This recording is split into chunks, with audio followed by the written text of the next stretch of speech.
अस्सलाम वालेकुम, मैं हूं अदील राज और आप देख रहे हैं मेरा यूट्यूब चैनल। नाज़रीन, इस वक्त की सबसे ताज़ा तरीन अपडेट ये है कि बुशरा बीबी अली मीन गंडापुर का जो कंटेनर था, तहरीक इंसाफ की लीडरशिप का जो कंटेनर था, उसको आग लगा दी गई है। इसके अलावा वहाँ पर इतनी फायरिंग की गई, आंसू गैस की गई, वर्कर्स पीछे हट गए हैं, जिसके बाद अब ये दावा किया जा रहा है कि जनाब आला हमने पूरा जिना एवेन्यू क्लियर करवा लिया है, सब लोग भाग गए हैं, लीडरशिप वापस चली गई है। बुशरा बीबी और अली मीन गंडापुर का कुछ पता नहीं। दूसरी तरफ बात करेंगे कि जी अली अमीन गंडापुर साहब जो हैं वो बुशरा बीबी को क्या कहते रहे, आज किस बात पे राज़ी करते रहे। बैरिस्टर सैफ की स्टेटमेंट की बात करेंगे और साथ ही साथ बात करेंगे मियाँ नवाज शरीफ साहब की, जो मरी में बैठकर काजू खा रहे हैं।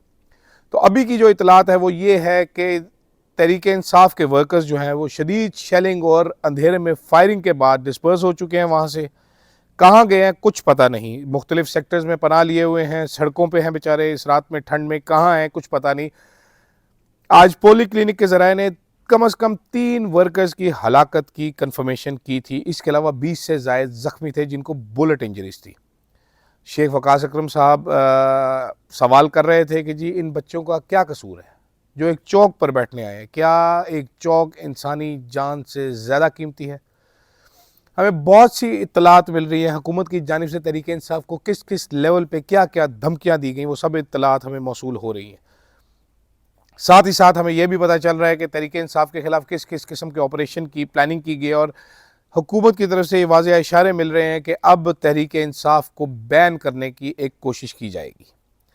हुकूमत ने नाजरीन तहरीक इंसाफ में बुशरा बीबी को निशाने पर रखा है। उनके मुताबिक इस सब मसले की जो जड़ है वो बुशरा बीबी है, वरना तहरीक इंसाफ वाले तो बीवे बच्चे थे, वो तो राज़ी थे संगजानी में बकरा मंडी में बकरों की तरह बैठने के लिए।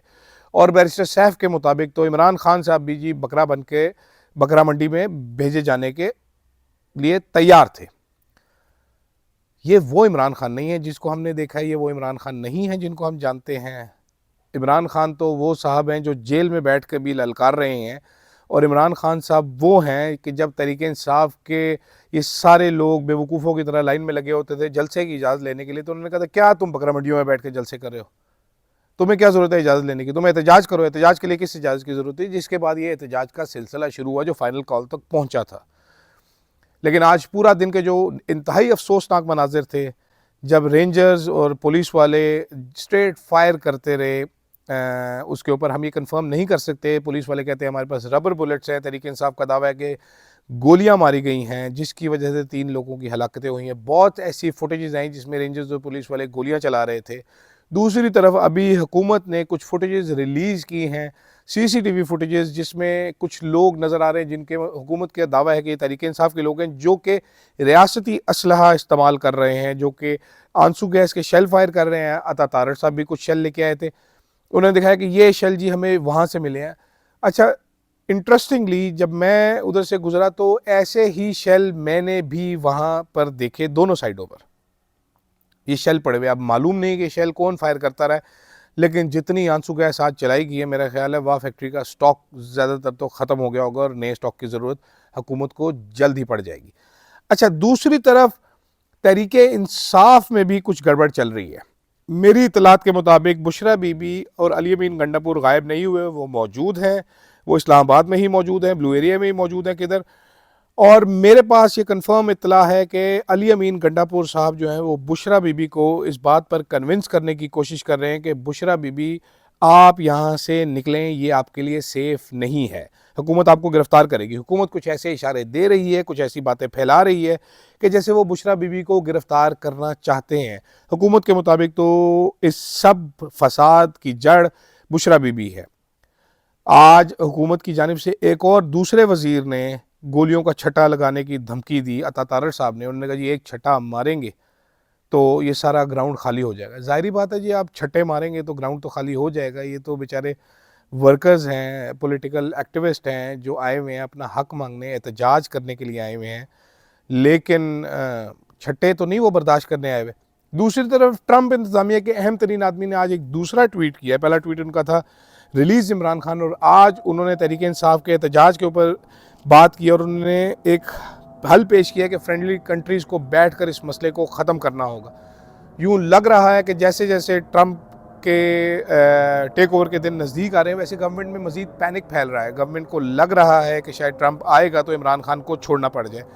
हम कुछ ऐसी बातें इससे पहले सुन चुके हैं कि इमरान खान को बाहर भेजने की ऑफ़र की गई थी। तहरीक इंसाफ भी ये कंफर्म कर चुकी है। एक मुल्क का नाम भी हमें पता है कि इमरान खान को कहा गया था कि आपको कतर भेज देते हैं, वहाँ पर आप सियासी एक्टिविटी नहीं करेंगे, आप वहाँ पर गुजारें, अगला इलेक्शन मिस करें, उससे अगले इलेक्शन में चुप करके वापस आ जाएं और अपनी सियासत करें, जिस पर इमरान खान ने इनकार किया था। नजम सेठी साहब के मुताबिक उनको जहाज़ में डाल के भेज दिया जाएगा, लेकिन सेठी साहब तो सेठी साहब हैं, सेठी साहब ऐसी बातें कर सकते हैं। सेठी साहब के पास इस किस्म की बातों का बहुत सारा स्टॉक होता है।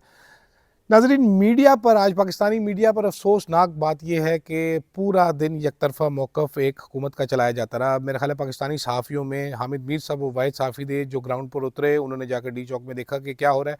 उसके अलावा बाकी किसी चैनल के किसी एंकर ने ये ज़हमत करने की कोशिश नहीं की। यंग रिपोर्टर्स वो इस सारे इशू को कवर करते रहे, वो वहाँ पर घूमते रहे, फिरते रहे, देखते रहे, रिपोर्ट करते रहे, सुबह से लेके अभी तक रिपोर्ट कर रहे हैं। अभी की जो ग्राउंड की इतलात हैं उसके मुताबिक पीटीआई के वर्कर्स डिस्पर्स हो चुके हैं। कुछ लोग ये भी कह रहे हैं कि गाड़ियाँ निकल गई हैं। मैंने भी कुछ गाड़ियाँ वापस जाते देखी, वो बेसिकली रेंटेड वैगन्स थी, जिसको टोयोटा हाइएस बोला जाता है, वो वापस जा रही थी। मेरा ख्याल है उसमें ये ज़्यादा लोग जो थे इस बार, क्योंकि इस बार कारकुनान बहुत ज़्यादा थे, शायद उस गाड़ियों में भर के आए थे, वो गाड़ियाँ अपना कॉन्ट्रैक्ट ख़त्म होने पर वापस जा रही होंगी। दूसरी तरफ दिलचस्प एक और चीज़ ये है कि नून लीग के इस टाइम काफ़ी सारे लीडर्स जो हैं वो मरी में बैठे हैं, नवाज़ शरीफ साहब के साथ बैठ के काजू खा रहे हैं और नवाज़ शरीफ को चुगलियाँ कर रहे हैं। शहबाज शरीफ साहब की हमारे पास ये कंफर्म इतलात मेरे पास मौजूद हैं, और मोहसिन नकवी साहब की। वो मोहसिन नकवी ही को इस सारे डिबैकल का मेन ज़िम्मेदार करार दे रहे हैं, जिसकी और इसी वजह से शायद आज आपने देखा कि अता तारड़ साहब जो हैं वो मोहसिन नकवी साहब के साथ आए, मोहसिन नकवी साहब की बेमिसाल किस्म की तारीफ़ें करने के लिए। हालांकि ये दोनों सिर्फ एक ही बात कर रहे थे, हम गोलियां मार देंगे, हम बैठने नहीं देंगे, हम बात नहीं करेंगे, हम ऐसे नहीं करेंगे, बुशरा बीबी। इसके अलावा इनके पास कोई सियासी बात कहने को नहीं थी। इनके पास कोई सियासी बयानिया मौजूद नहीं है जिसको आवाम सुने या आवाम इनकी तरफ मुतवज्जो हो। ये इलेक्शन चोरी करके एक गाज़िब हुकूमत बैठी हुई है जो कि अपने ही लोगों को गोलियां मरवा रही है।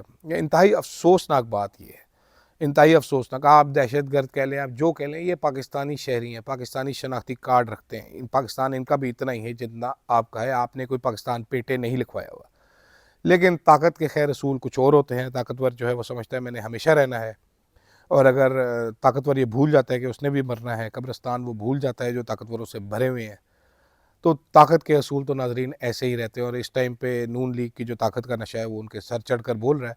लेकिन खैर वो डीपीओ तक को भी ताकत का नशा सर चढ़ कर बोल रहा था, तो उनको काफ़ी तसल्ली हो गई थी, तो इनको भी इंशाल्लाह जल्दी तसल्ली हो जाएगी। But overall a bad day for Pakistan, जिसमें कई जाने गई। कल रेंजर्स के बेचारे जवान जान से गए। पुलिस वाला वो एक इंतहाई तकलीफ दे फुटेज थी, जिसमें एक बंदा गाड़ी से गिरता है और अपने ही साथियों की गाड़ी के नीचे आए, तो कोई गाड़ी रुकी भी नहीं उसके लिए। जब ताकत कमज़ोर होती है तो फिर ऐसा होता है। तो हुकूमत को भी चाहिए ज़रा सोचे, ज़रा समझे और इस मसले का एक सियासी हल निकाले, जो कि मेरा ख़्याल है इनके पास नहीं है शायद, क्योंकि अगर सियासी हल निकलेगा तो इनकी ताकत भी निकल जाएगी साथ ही। तो फ़िलहाल के लिए इतना ही, मज़ीद अपडेट्स करते हैं, आप देखते ही हैं। सवाल ये है, क्या अली अमीन गंडापुर साहब बुशरा बीबी को ये कन्विंस करने में कामयाब हो जाएंगे कि बुशरा बीबी यहाँ से निकल जाएँ, या बुशरा बीबी वहाँ पर बैठी रहेंगी और गिरफ़्तार होंगी? क्या पीटीआई के वर्कर्स वापस आएंगे कि नहीं आएंगे? देखते हैं। रात अभी लंबी है। अगर आज ये रात सर्वाइव कर जाती है तहरीक इंसाफ डी चौक में या जिना एवेन्यू में, सुबह दोबारा असेंबल हो जाते हैं, तो हुकूमत के लिए बहुत सारी मुश्किलात हैं। फ़िलहाल के लिए इतना ही, इजाज़त दीजिएगा। अल्लाह हाफ़िज़।